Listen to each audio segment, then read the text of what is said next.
La prevención en salud es la mejor garantía para procurarse una existencia plena.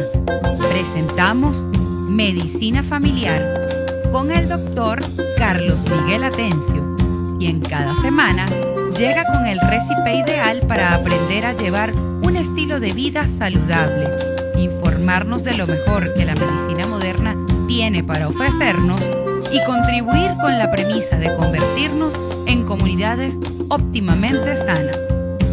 Ya comienza Medicina Familiar. Un saludo para todos, sean bienvenidos a su espacio Medicina Familiar, un programa dedicado a la salud y el bienestar que llega a ustedes gracias a una cortesía de la Fundación Medicina Familiar y la www.radiocomunidad.com. Para contactarnos, para enviarnos sus ideas, para hacer preguntas, tenemos nuestra cuenta Twitter, @medifamiliar, y nuestra dirección de correo electrónico, radio@medicinafamiliar.org, radio@medicinafamiliar.org. Hoy tenemos una invitada especial, se trata de la doctora María José Inestrosa. ¿Cómo te sientes, María José? Muy contenta de estar aquí. Muchas gracias a ti por acompañarnos. María José es especialista en medicina familiar. Cierto. Y la hemos invitado porque queremos desarrollar un tema que esperamos sea de interés para ustedes. Con mucha frecuencia nos enfermamos de las vías digestivas, del estómago, ¿no? Del intestino. Hay un padecimiento más o menos común, pero creo que lamentablemente, tú nos dirás ahora, no se diagnostica muchas veces y que crea problemas, crea molestias en las personas que podríamos decir que son innecesarias si son adecuadamente diagnosticados y por supuesto tratados. Se trata del colon irritable. El colon irritable es nuestro tema de hoy. María José Inestrosa, nuestra invitada.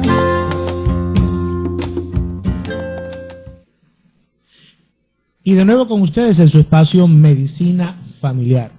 Hoy con el tema del colon irritable, María José Inestrosa, médico de familia, nuestra invitada. Y bien, María José, ¿qué es esto de colon irritable? El colon irritable es un trastorno digestivo funcional que se va a caracterizar por la presencia de molestia o dolor o disconfort abdominal que se puede acompañar de alteración en la frecuencia y consistencia de las evacuaciones. Es decir, que puede presentarse con diarrea, estreñimiento o alternarse ambos. O sea, que la persona siente dolor a veces en el abdomen, en la barriga, diría alguien, ¿no? También trastornos en las veces que va al baño a evacuar y a veces, diría alguien por allí, diría mi tía, abuela, diría, a veces hace durito y a veces hace flojo, ¿no? Todo eso combinado.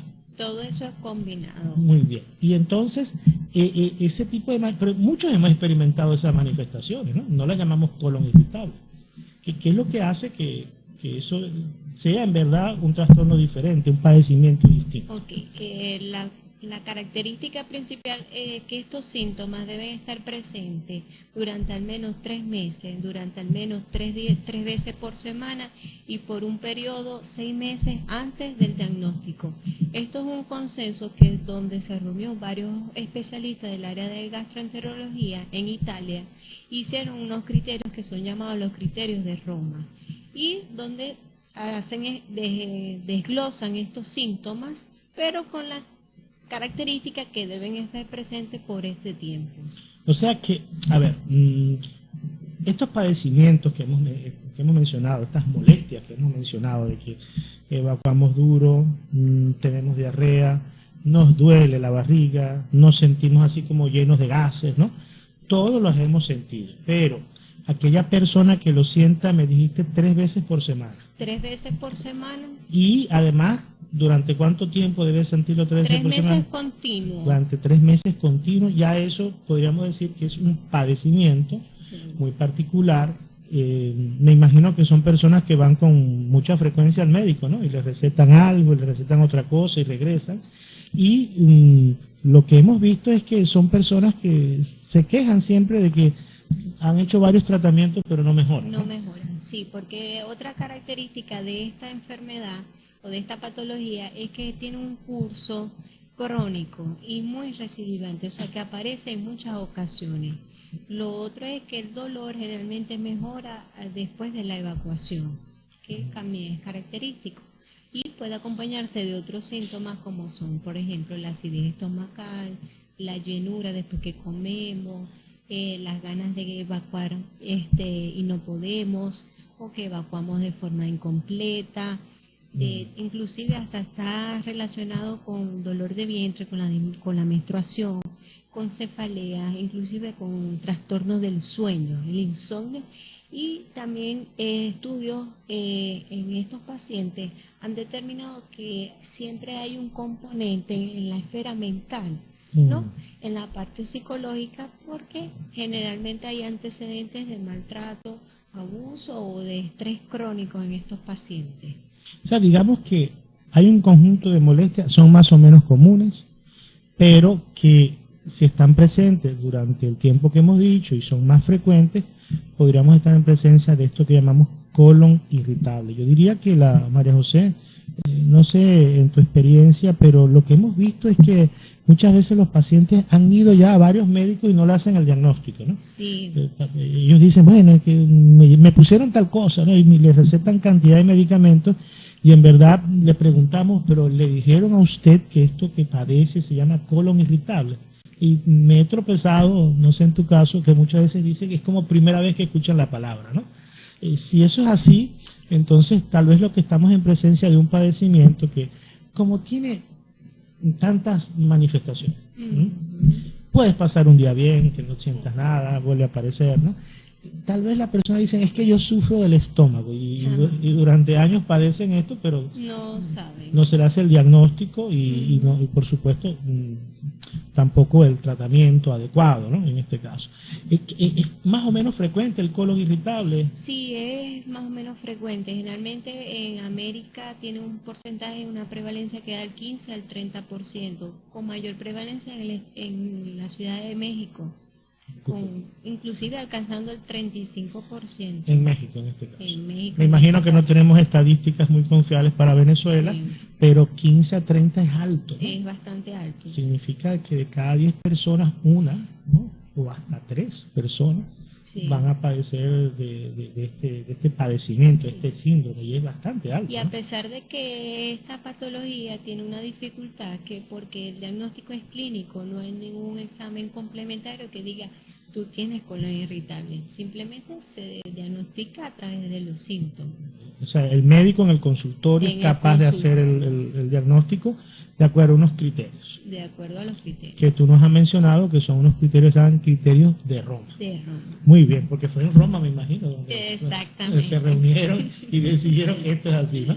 Fíjate lo que son las generaciones, María José. Cuando yo me gradué, no se hacía el diagnóstico de colon irritable así, ¿no? Sino que no se hacía por exclusión. Sí, el paciente que llegaba ahí y se quejaba mucho de algo por mucho tiempo, decíamos, eso debe ser un colon irritable. Sin embargo, ahora tenemos estos criterios que nos permite decir, no, una persona que padezca de estas manifestaciones intestinales durante mucho tiempo, llenura, diarrea, sensación de que quiere seguir en el baño y ya fue, etcétera, debemos pensar que tiene este síndrome, llamamos, este padecimiento, y por supuesto lo puede diagnosticar el médico en el consultorio solo haciendo preguntas. Solo haciendo preguntas. Y esto es una parte buena también, porque una vez que ya tenemos el diagnóstico podemos entonces tratarlo, y al tratarlo por supuesto obtener pues mejoría en la mayoría de los casos. Es muy importante que los pacientes vayan a la consulta, porque esta patología causa desmejoría en la calidad de vida de los pacientes, y a veces por no saber lo que tienen o miedo a saber la posibilidad de tener algo, no acuden a la consulta. Y hoy en día sí hay tratamientos farmacológicos que mejoran estos síntomas. Sí, y a veces inclusive los pacientes sufren muchos.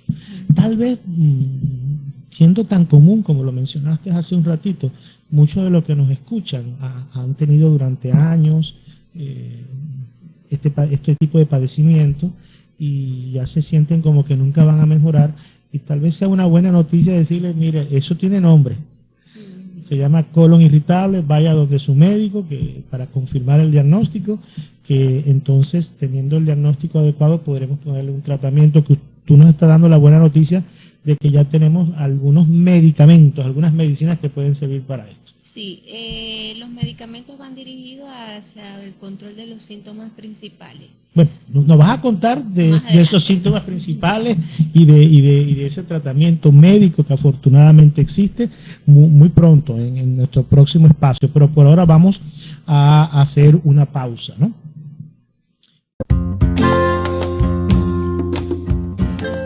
Medicina Familiar, su espacio dedicado a la salud y el bienestar.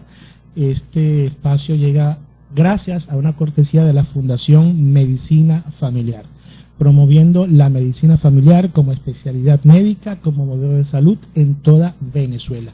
María José Inestrosa, nuestra invitada de hoy. El colon irritable, ya comentábamos en qué consistía, qué sentía el paciente, las dificultades a veces para hacer el diagnóstico, pero María José, ¿y qué causa esto? ¿Qué provoca que una persona tenga colon irritable? Su etiología generalmente no está esclarecida completamente, pero se asocia a alteraciones en la motilidad intestinal y en la sensación de dolor a nivel del abdomen. Es decir, que se ha estudiado que puede haber un enlentecimiento o aceleración del tránsito digestivo con una hipersensibilidad a nivel del abdomen. ¿Y qué provocará eso? El dolor y las alteraciones en la deposición. Pero no sabemos qué causa ese enlentecimiento ni esa sensibilidad a veces aumentada. se puede asociar con un componente inclusive genético o ambiental. Cuando nos referimos a lo ambiental, nos referimos al estilo de vida que nosotros llevamos con la alimentación y el no hacer el ejercicio. Ok, pero ¿habrá algún tipo de alimentación entonces que puede facilitar que aparezca el colon irritable? Sí, la mayoría de los pacientes lo viven asociados con los alimentos lácteos, ¿okay? Y los de alto contenido de fructosa, inclusive con el café. Ok, que podrían ser causa de que esto aparezca. Sí, generalmente se asocia eso como un desencadenante, un estimulante para la aparición de los síntomas. Y nuestro famoso amigo el estrés, ¿estará incluido también en este? Sí, el estrés dice que se ha estudiado y dice que agrava los síntomas. Muy bien. Ya tengo el diagnóstico de colon irritable, me lo hizo mi médico, ¿no? Hay una pregunta que me hacen con frecuencia, María José, no sé si a ti, y es, me dicen, doctor, ¿será que me hace falta hacerme una colonoscopia para ver cómo estoy por dentro? Ok, la colonoscopia, según las asociaciones científicas, no la recomiendan, porque el diagnóstico es clínico, solamente es recomendable a aquellas personas mayores de 50 años, porque van a ser sensibles al cribado del cáncer colorectal, o pacientes que presentan señales o síntomas de alarma. Interesante esto, pero espérate, María José, porque me perdí allí. Sensible al cribado del cáncer colorectal. O sea, ya a todos nos quedó claro, si no tengo 50 años y tengo colon irritable, no hace falta hacerme una colonoscopia. No se justifica. Pero si tengo más de 50 años, sí podría realizarse. ¿Por qué? Por despistaje del cáncer de colorectal. O sea, la razón sería de que Pero no es un método diagnóstico para el colon irritable, sino simplemente porque puede ser que esas personas, pues, mayores de 50 años, querramos saber o descartar en todo caso la presencia de cáncer colorectal, y lo hacemos en esos Esto casos. se explica porque al momento de hacer la colonoscopia no vamos a evidenciar ningún hallazgo visible de alteración en el patrón de la mucosa intestinal, porque ya sabemos que la causa no está esclarecida. Solamente se ha podido evidenciar contracciones enérgicas a nivel del intestino, que es lo único que podemos ver en una colonoscopia, pero no vamos a hallar. Por mucho que hagamos una colonoscopia con el mejor equipo, con el mejor especialista, pues no va a haber nada, porque la enfermedad no tiene una lesión que se pueda visualizar. Por eso decíamos que era funcional, o sea, no vamos a ver algo allí, sino que solamente las manifestaciones clínicas que se la cuenta usted a su médico, y su médico en el consultorio hacen el diagnóstico. no hace falta hacer esta prueba. Pero hablemos de tratamiento. Ajá, ya tenemos el diagnóstico. ¿Habrá algún tratamiento que le podemos ofrecer a estas personas? Ok, el tratamiento se va a dividir en el farmacológico y el no más farmacológico. En cuanto al no farmacológico, lo más importante son las medidas higiénico-dietéticas. Entre ellos tenemos la alimentación. La alimentación juega un papel fundamental en la resolución de la mayoría de los síntomas, porque son algunos alimentos particulares que van a desencadenar estos, entre los cuales tenemos el café, el alcohol, todos los productos lácteos, los que contengan alto contenido de fructosa y los alimentos que producen muchos gases. Pero que hay que procurar que no los coma el paciente. Que no los coma, exactamente. Para eso, el paciente debe ir tolerando y el paciente poco a poco se dará cuenta que alimentos le produzca o le va a caer mal. Mira, una cosa que hago, María José, y quisiera saber tu opinión sobre esto, pero yo con frecuencia, por recomendaciones de algunos autores, ¿no? Después que les pongo el tratamiento, entonces lo que hago es que les digo, y no va a comer lácteos por un tiempo hasta que regrese a la consulta, o sea, ni leche ni queso, ¿no? Y entonces, si el paciente retorna y se siente bien, pruebo a ver cómo le caen los lácteos, y si le caen mal ya sé que hay una intolerancia a la lactosa, porque he visto, y tal vez es la recomendación de estos autores, parece que es muy frecuente en estos casos que no toleren los lácteos los pacientes. Sí, generalmente está asociado con la intolerancia a la lactosa e inclusive con la enfermedad celíaca, por lo cual tampoco se recomienda mucho los productos derivados del gluten, pero como tal, no, la incidencia de casos de alergias alimentarias en verdad ciertamente es baja. Pero además de recomendaciones dietéticas, por un tiempo no tomes lácteos, regresa a la consulta, vamos a quitar el café, vamos a identificar cuáles son los alimentos, las bebidas que te provocan estas molestias. Además de eso, le ponemos pastillas, le ponemos medicamentos a los pacientes. Sí, obviamente hay que tratar de aliviar el síntoma. Para eso se colocan fármacos antiespasmolíticos que simplemente van a inhibir las contracciones enérgicas que hay a nivel del intestino. Eso van a aliviar el dolor. Y sí, estudios han revelado que más del 50% de los pacientes tratados con estos medicamentos mejora el dolor. También se colocan fármacos, los procinéticos, que van a ayudar al vaciamiento gástrico, porque también se ha evidenciado que hay un enlentecimiento del vaciado del contenido a nivel del estómago hacia los intestinos. Es por eso que el paciente se siente lleno, por cierto, se siente lleno, exactamente. Entonces, tenemos los médicos, le van a recetar seguramente unos fármacos, unos medicamentos, unas pastillas que los van a ayudar a que ese dolor disminuya, ¿no? Los antiespasmódicos llamamos a esas pastillas. Exacto. Y también hay otras, tú la llamaste muy bien, los procinéticos. Y un procinético es como un medicamento que hace que los alimentos pasen más rápido del estómago al intestino. Eso lo llamamos procinético, ¿no? Entonces su médico de confianza va a elegir pues, esos antiespasmódicos y esos procinéticos que le van a convenir a usted y que seguramente le va a hacer sentirse mejor. ¿Alguna otra medida farmacológica, sí, medicamentos? Medicamentos, ahí también se han utilizado el uso de los antidepresivos, porque puede generalmente estar asociado a comorbilidades psiquiátricas como es la ansiedad o la depresión, y dependiendo de lo que consigamos el contexto de la enfermedad, colocamos la farmacoterapia ideal para ello. O sea que seguramente si su médico de confianza, su médico de familia o el médico tratante encuentra que usted se siente ansioso o piensa que tiene manifestaciones de esa otra enfermedad llamada depresión, le va a poner algún medicamento para eso y va a ser esa combinación la que le va a hacer sentirse mejor. Si tiene colon irritable y además de eso tiene ansiedad, si tiene colon irritable y tiene algunas manifestaciones de depresión, seguramente algún medicamento la va a poder ayudar y en el transcurrir de pocas semanas esperamos que tenga una buena tasa de éxito. No sé cómo te ha ido a ti con los pacientes con colon irritable. Me ha ido muy bien. El tratamiento generalmente es a corto plazo. No, la evidencia de la mejoría clínica a largo plazo no es contundente. Por lo tanto, el tratamiento es a corto plazo. Lo fundamental aquí es la alimentación, porque es el que va a desencadenar el estímulo para la aparición del síndrome. Claro. Y sus controles médicos. Sus controles médicos a la consulta. Cada cierto tiempo, ¿no? He visto en mi consulta, María José, que casi siempre son pacientes, al menos en mi caso, tienden a mejorar, y cuando se establece una relación de confianza, ¿no?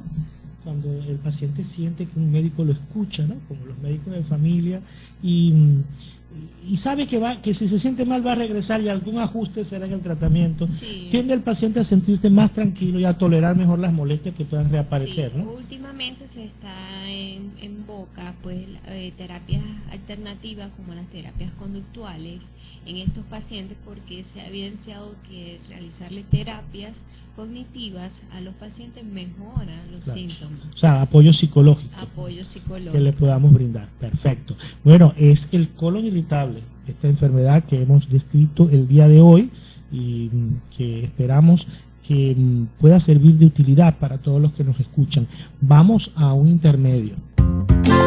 Y ahora, la mejor medicina. Consejos saludables. Y en nuestra sección Consejos Saludables, el día de hoy, para ustedes compartir si sientes molestias desde hace ya algún tiempo, molestias estomacales, acidez, sensación de llenura. Es probable que si vas con tu médico de confianza y le cuentas lo que estás sintiendo, pues se puede establecer el diagnóstico de colon irritable con una ventaja, y es que podrías recibir tratamiento y sin duda sentirte mejor. Con frecuencia hemos visto pacientes que tienen estas molestias y piensan que nunca se van a mejorar, nunca las comparten, van con el médico, afortunadamente se les hace el diagnóstico y por supuesto su calidad de vida mejora. Muchas veces el colon irritable altera la calidad de vida de la gente y la gente no lo sabe, María José. Es muy frecuente que los pacientes se sientan un poco excluidos de la sociedad por siempre mantener los síntomas. Claro, y es una molestia, entonces dicen, no, es que toda mi vida he padecido esto, y en verdad no se animan a ir donde el médico, contarle, porque piensan que es algo que es inevitable. Además tienen la frustración de que tomaron la receta de que le pusieron al familiar, tomaron antiácido un tiempo y no mejoraron, y ya como que se rinden. Y la invitación es a decirle, es posible controlar este tipo de padecimiento y que te sientas mejor. Confiar en tu médico de confianza y por supuesto también los controles médicos periódicos para todos ustedes, y una alimentación adecuada es parte de nuestro consejo saludable del día de hoy. Quieren contactarnos, enviarnos ideas, compartir con nosotros, @medifamiliar, nuestra cuenta Twitter, @medifamiliar, y nuestro correo electrónico radio@medicinafamiliar.org, radio@medicinafamiliar.org. Y María José Inestrosa, médico de familia, darte las gracias por acompañarnos el día de hoy. No, gracias a ustedes. Quería darle un consejo a los pacientes que tengan estos sintomatologías, es que lleven un diario. Se recomienda llevar un diario de síntomas donde ellos puedan darse cuenta ellos mismos cuáles son los desencadenantes de esto para poder evitarlos. Y llevarle ese diario a su médico, Al médico, a su médico familiar, a su médico de cabecera, a su médico de confianza, pues tal vez ese diario puede ayudarle a él también a establecer lo que esté ocurriendo y hacer el diagnóstico adecuado. Muchas gracias, María José, por acompañarnos. Gracias a ustedes por escucharnos. Medicina Familiar, Carlos Miguel Atencio, y a todos les deseo salud y bienestar. Culmina por hoy Medicina Familiar, el espacio donde el doctor Carlos Miguel Atencio comparte información y consejos médicos que nos ayudan a mejorar la calidad de vida en nuestra comunidad. Este programa es producido por la Fundación Medicina Familiar y estará de vuelta todos los jueves de 6 a 7 de la noche por radiocomunidad.com desde el Centro Comunitario de Caracas.